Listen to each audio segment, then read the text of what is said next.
तरकीब में लिखना है। फिजिक्स के पहले चैप्टर में आपने पढ़ा था सेंसी तरकीब वो होती है जिसमें अदाद को 10 की पावर में लिखा जाता है। इधर भी हमने 10 की पावर बनानी है नंबर को, ठीक है। सबसे पहले देखें इसमें जीरो कितने हैं? दो जीरो हैं, तो इसको लिखेंगे 10 की पावर 2, ठीक है।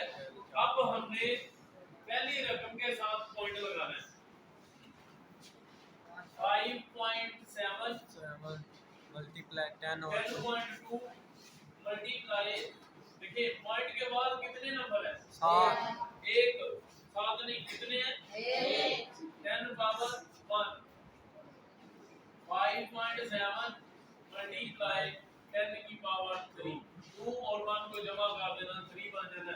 ये इसका जवाब है। तो बड़े साल ने साल जी। अब आ जाए यहाँ पर।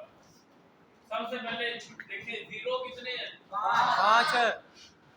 498 × 10 की ताकत 5। पहली रकम के साथ पॉइंट लगा दें, तो 10 कितने जीरो बनेंगे आगे? 2।